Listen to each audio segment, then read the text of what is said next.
Donc il y a le nouveau film de Luca Guadagnino qui est devenu très très connu, surtout grâce à Call Me By Your Name. C'est le moment un peu de... Ouais. Le moment où il a shine, parce que le film a eu des Oscars, parce qu'il a révélé Timothée Chalamet, donc quand même un peu un rôle pour un des acteurs principaux maintenant mondiaux qui joue le plus. On reste dans le Zendaya-verse. Voilà, tout à fait.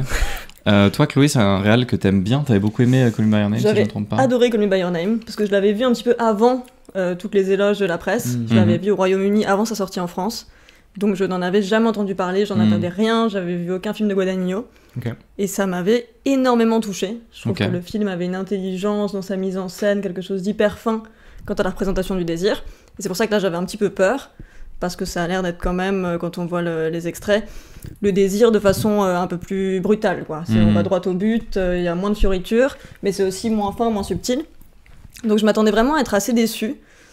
Et en fait, je trouve que ce cinéaste a une intelligence dans sa façon de traiter le désir. Il n'a pas d'unité esthétique, mais il y a une unité thématique. On reconnaît un film de Guadagnino parce qu'il parle du désir, la naissance du désir, la naissance de l'amour, et parfois comment on confond les deux. Est-ce qu'on prend le désir pour de l'amour ou l'inverse ? C'est vrai qu'il a fait des films assez différents finalement, parce qu'il a aussi fait un remake de Suspiria. Il y a qui est le seul qui se détache un petit peu, j'ai l'impression, de sa ligne narrative. Que je n'ai pas vu, habituelle. mais il a aussi fait une sorte de remake, mais un peu plutôt réécriture de La piscine de Jacques Deray. Mais qui parle aussi du désir. Mais qui parle aussi du désir, tout à fait. L'été, le désir, la sueur, ce sont des éléments tout à fait. courants. Et qui sont très présents grâce aussi au travail de son chef opérateur, qui s'appelle Sayombo Mugdiprom, et qui est, pour l'anecdote, le chef-op de Happy Chatpong Wirasetakul aussi. Voilà. Donc c'est le même mec qui a fait la lumière de Challengers et de Oncle Boonmi. Voilà, sachez-le. C'est surprenant, mais c'est le cas. Le mec est capable de tout, c'est beau. Et du coup, Challengers, est-ce que tu y retrouves un peu ce que tu avais aimé dans Call Me By Your Name, la sueur, la chaleur ? La sueur, la chaleur, tout à fait. Call Me By Your Name, il y avait un truc, je trouve... il aimait, c'était un cinéaste qui est intelligent et qui aimait l'intelligence. Il parlait d'une famille quand même bourgeoise qui parlait 5 langues. Les personnages passaient leur temps à lire des bouquins, à se parler de contes. Il y avait un truc très romantique et très romanesque que là, j'avais peur qu'ils perdent ou qu'au contraire, ils le perdent mais qu'ils s'en moquent un petit peu. Tu vois, qu'ils disent ce sont des sportifs, ils pensent qu'à coucher et qu'à leur ambition, qu'à réussir les tournois. Et finalement, je trouve qu'il n'y a pas du tout de jugement de valeur. Là, c'est vraiment sur... le désir beaucoup plus brut, mais c'est pas des personnages qu'on va critiquer, c'est pas des personnages qui sont moindres que ceux de Call Me By Your Name. Parce que je me permets de le rappeler, du coup, le pitch du film, c'est, on va dire, 3 personnages, Zendaya et 2 garçons, dont j'ai évidemment oublié le nom des acteurs. Et Patrick. Mike Faist et Josh O'Connor. Bravo, très bien, très très beau. Donc ces 3 personnages vont un peu tourner ensemble dans une sorte de triangle amoureux, où va se déconstruire dans le film, pas dans l'ordre chronologique, leurs amours, leurs désamours, comment est-ce que les 2 jeunes hommes étaient très amis dans leur jeunesse, et leur amitié s'est périclitée avec l'arrivée de Zendaya dans leur binôme, qui est un peu plu en fait aux 2 garçons, et qui maintenant se battent pour elle à travers le tennis. Tout à fait. Voilà, je te laisse. Il y a non mais c'est ça, et ce qui est intéressant, c'est que justement là c'est une esthétique qui change complètement de celle de Call Me By Your Name, qui est beaucoup plus publicitaire, beaucoup plus images, montage hyper fragmenté, hyper rythmé, la musique est hyper importante aussi. Il y a quelque chose c'est ce qu'on disait, c'est ce que la presse lui reproche, d'hyper racoleur, d'un peu putassier, mais qui en même temps va avec ces jeunes dont il parle, quoi. C'est des jeunes qui là lisent pas, passent leur temps à regarder, tu vois, c'est plus sur les écrans, c'est plus de l'ambition, c'est des tournois, c'est hyper médiatisé, parce qu'ils signent aussi des contrats de pub, c'est un peu ça leur idéal, donc eux-mêmes vont devenir la pub qu'ils essayent d'avoir dans leur contrat. Et c'est vrai qu'on voit beaucoup en plus les marques dans le film. Complètement, et puis t'as des images qui font hyper pub, les petits shorts qui se soulèvent au ralenti, il y a des effets quand même qui font hyper publicitaires, mais je trouve que ça fonctionne, c'est quelque chose qui va vraiment avec le sujet, il arrive à adapter sa mise en scène à sa façon de traiter le désir, qui change selon les films. Ouais, tout à fait. Ce sera un cinéma de variation autour de cette thématique. Mais variation qui en plus est amusante parce qu'il a jamais écrit ses propres films. C'est vraiment, il travaille avec des scénaristes d'autres, mais pas. Mais donc là, il me semble que quasiment tous ses films, c'est un scénariste différent. Donc il y a quand même une sorte de chercher en effet, comme tu disais, la thématique, mais savoir se mettre au diapason du nouveau scénario qui lui a été donné, quoi. Toi, Clément, du coup, le film. T'aimes plutôt bien, mais t'as des limites. Ouais, j'avoue que en fait, je connais pas du tout Guadagnino, notamment parce que un petit peu en jeune rebelle, quand Call Me By Your Name est sorti, et a rencontré une sorte de louange comme ça, presque dithyrambique, ça me faisait un peu peur. J'avais peur un peu enfin comment dire, que ce soit un cinéaste un peu cool, quoi. Enfin en tout cas, qui essaie comme ça toujours d'être un peu séduisant. C'est un peu le cas de ce film-là, notamment par tout ce que t'as décrit, c'est-à-dire cette espèce d'avalanche de plans, de musique, etc. On a l'impression qu'il filme littéralement sous toutes les couture le terrain de tennis, il y a même des plans depuis en dessous le terrain, comme si on voyait à travers un plafond en verre. Et donc effectivement il y a quand même cette dimension-là qui est présente dans le film, mais je trouve qu'il est assez conscient aussi de ses effets et de cette espèce de un peu d'hypertrophie, notamment à la fin du film où ça devient presque un ressort comique assumé par le film, quelque chose qu'on retrouve aussi notamment dans la façon dont il utilise la musique, donc qui est signée par Trent Reznor et Atticus Ross, qu'on connaît plutôt pour des bandes son assez minimalistes, notamment chez David Fincher. Cela dit, pour The Killer qu'il a fait il y a pas longtemps, c'est quand même un peu bombastique, et du coup ils ont commencé à travailler avec Guadagnino à partir de Bones and All, qui est son précédent. Okay. D'accord. Et maintenant la collaboration va durer sûrement. C'est très bien. Et effectivement, qui signe une bande-son que vous avez entendue pendant l'écran d'attente du stream, mais un petit peu inspiré de disco, comme ça, extrêmement. Comment dire ? Voilà, extrêmement. Percutante, merci. Et que le film fait intervenir de façon. Comment dire ? Pas du tout naturelle, entre guillemets. Enfin, en tout cas, l'apparition de la musique est vraiment très soudaine et sa coupure aussi. Ce qui fait qu'il y a cette idée un peu toujours de. Voilà, presque de dynamiter, en tout cas d'ajouter toujours des éléments au film.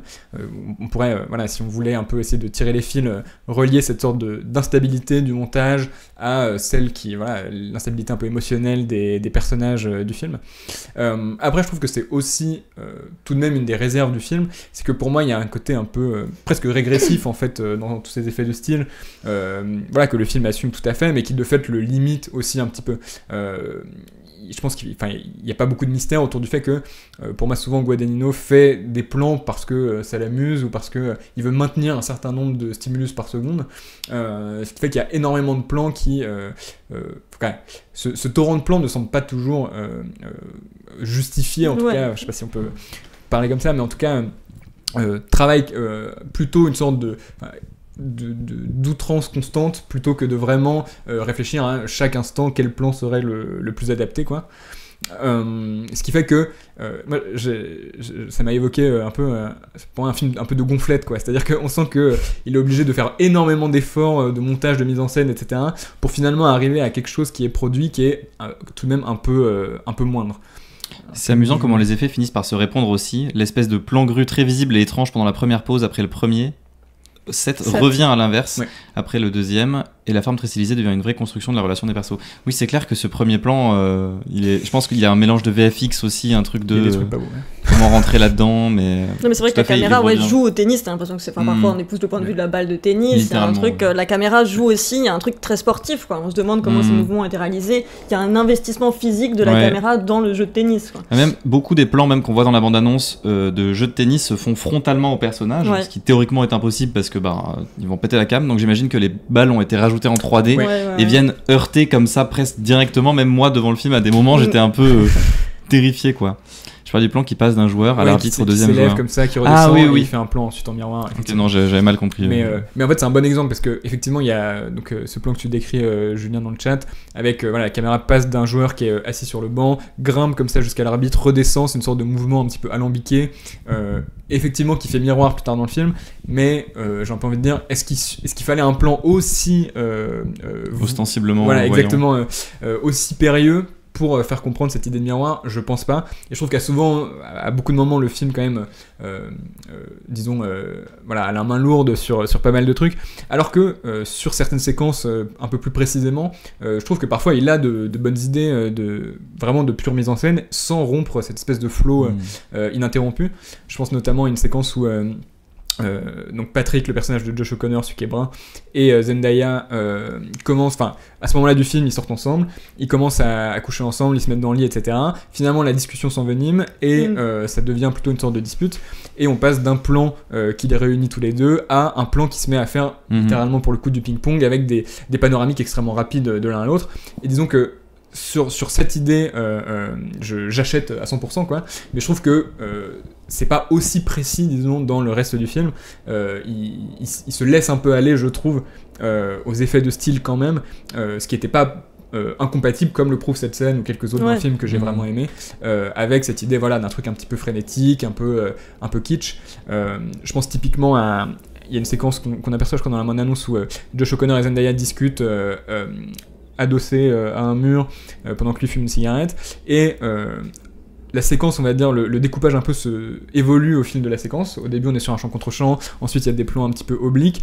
Au début, ça m'intéresse, et il y a un moment où je décroche, où il finit par faire les axes de trop, quoi, et où, si tu veux, pour moi, ça suit plus du tout de logique narrative, esthétique, c'est vraiment pour maintenir cette espèce d'urgence un peu de flow qu'il y a pendant tout le film. Mais c'est ça qui fait le charme du film aussi, le côté complètement outrancier, mais c'est ça la vision du désir aussi, tu vois, c'est quelque chose, il y a trop. Tu vois, tu peux faire un film très outrancier et en même temps où pourquoi, enfin je sais pas, mais pourquoi la caméra c'est un monde où tout est un peu vain, donc tu vois que la mise en scène reflète un petit peu ça. Attention. Surtout pour moi, ça revient à en fait déjà un peu déconstruire le principe de mise en scène du film sur lequel on n'est pas vraiment revenu. C'est qu'en fait le réalisateur affronte toutes les scènes de duels entre les personnages dans l'intime, comme aussi des sortes de duels comme des matchs de tennis. En fait, tout se joue dans des confrontations 1 contre 1 systématiquement, qu'en fait Guadagnino donc filme avec la musique comme tu l'as dit, à chaque fois qu'il arrive comme ça, vraiment de façon très marquée, comme si là la dispute commence, c'est le moment où la musique arrive aussi, comme si tout d'un coup ça passait à la télévision, que le match commençait, quoi. Et donc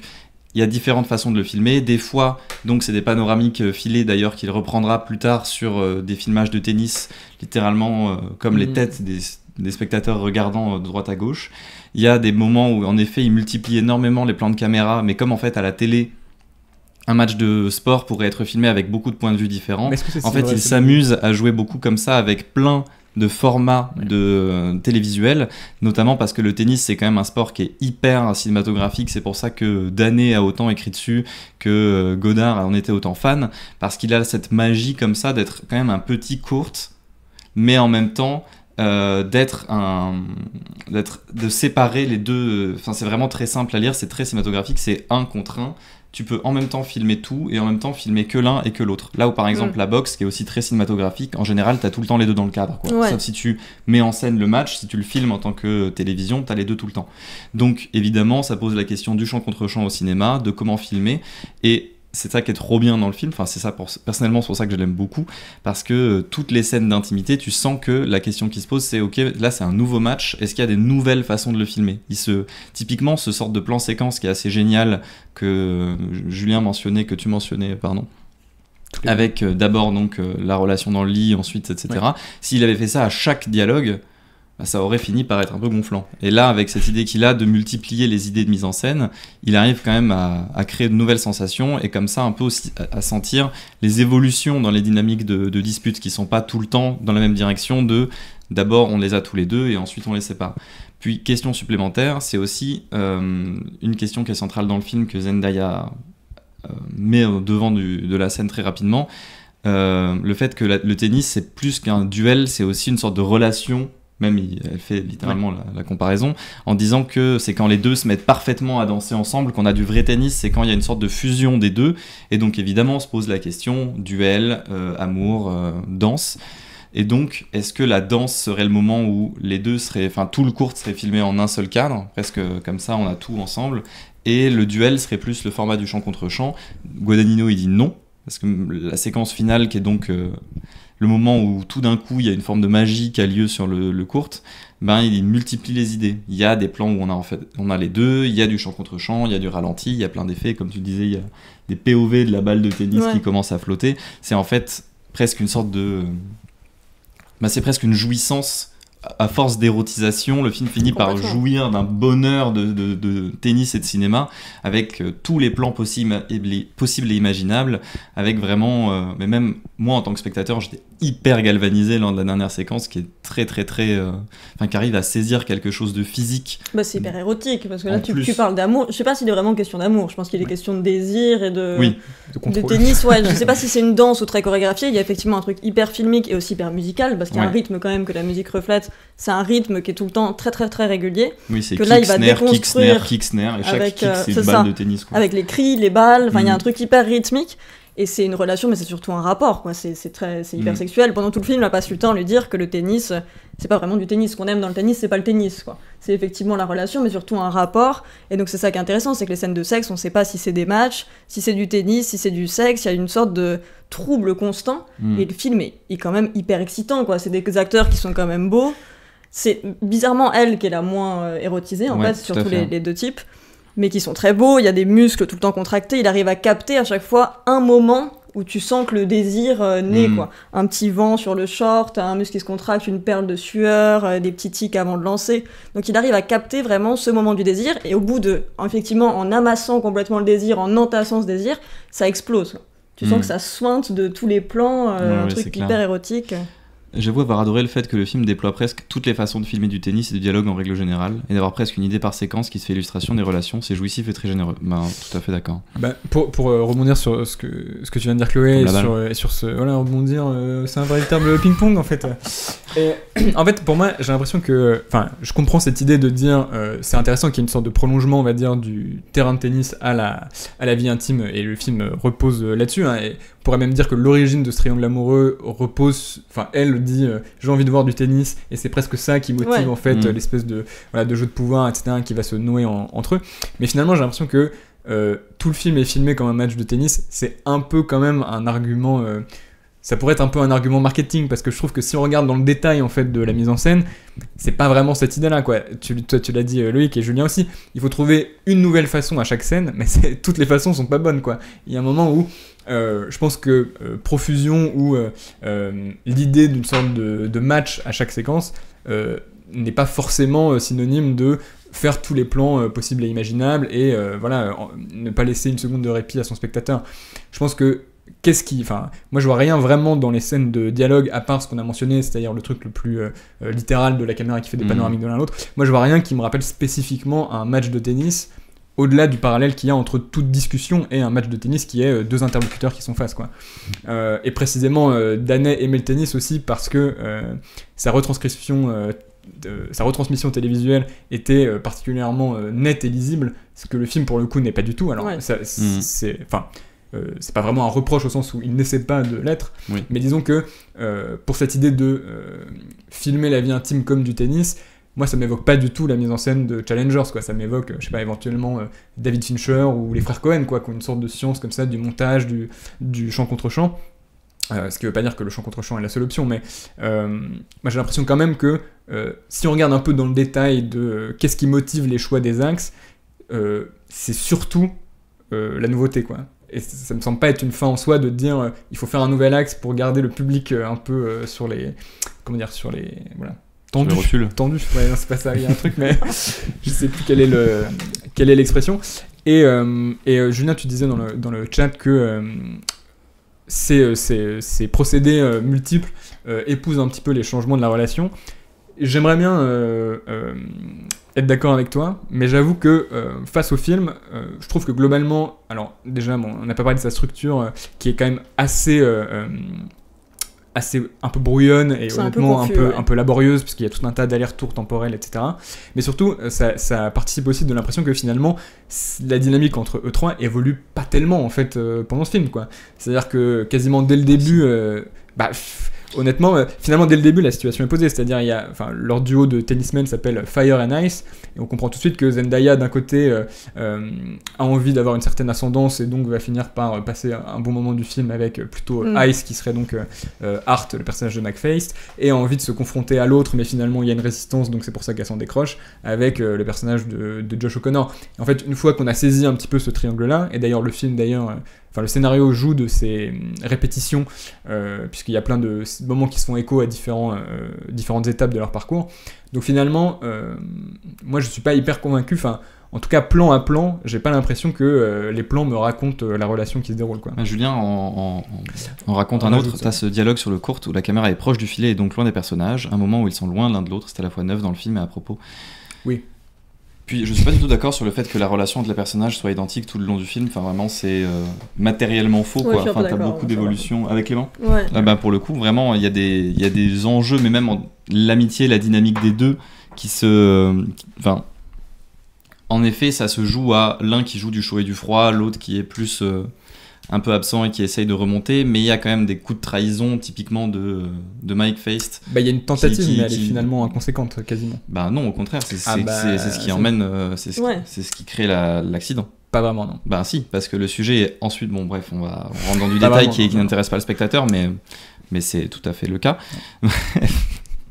C'est et plutôt la séquence aussi qu'on a autre chose décrit que avec j'aimais Julien bien qui dans le film, comme tu le disais sur le côté filmer davantage les hommes en les érotisant, qu'il y a même le film assume un côté très homo-érotique aussi, même en le faisant manger comme ça cette scène de churros où ils engobent il y a des bananes, churros, il y a tout, ils mangent que des choses très et c'est chouette quand même de voir un film comme ça assumer de créer un désir masculin, là où par exemple dans la bande-annonce, au moment de cette première diffusion, même encore je pense que dans les commentaires de la bande-annonce sur YouTube on trouve beaucoup de ça, tous les gens qui disent Tom Holland, donc le copain de Zendaya, a dû être outré de l'avoir embrassé 2 garçons en même temps, etc. Là où on imagine bien qu'un garçon et 2 filles, les gens n'auraient pas réagi comme ça, quoi. Mais ce qui est amusant, c'est que c'est les scènes de tennis qui sont très érotisées plus que les scènes de sexe. En fait, les scènes de sexe, il n'y en a pas tant. Oui, il n'y a pas vraiment de scènes de sexe au sens strict. Mais c'est plus les corps qui sont érotisés que... Ouais, alors que paradoxalement, eux sont les deux à pouvoir jouer. Zendaya donc se blesse et ne peut pas jouer, et elle, tout ce qui lui reste, c'est de coucher avec eux pour réussir à avoir l'ascendant là-dessus. Elle, ça va être sa nouvelle façon d'affronter et d'utiliser son corps, c'est de coucher avec eux, et pourtant, c'est celle qu'on va le moins déshabiller, qu'on va le moins regarder avec une sorte de luxure. Donc c'est quand même amusant de réussir à déplacer complètement l'objet du désir sur ces corps masculins et sur ces scènes de tennis, parce que c'est les scènes qui sont les plus troublantes. Ouais, c'est clair. Mais ça joue en effet de tous les plans aussi dont on parlait tout à l'heure, que toi Clément tu regrettes, mais qui participent énormément à essayer de saisir les corps en entier, quoi. Vraiment, de comme ça, chaque muscle, chaque petit endroit, chaque parcelle est un lieu de désir finalement. Je suis pas persuadé. Pour l'instant, le plan depuis sous le cours de tennis reste pour moi l'exemple parfait en fait mais du non, plan parce gratuit. C'est un moment de grâce aussi. Enfin là, c'est là que tu saisis toute la grâce du moment. C'est le fait d'avoir le ciel et le duel en même temps. Alors que naturellement, tu filmes jamais le ciel quand tu filmes un match de tennis. Ouais. Et là, d'avoir les deux ensemble, c'est magnifique. Et puis tu dis en dessous, il y a un truc. Moi, je disais physique de la caméra qui rentre dans le truc.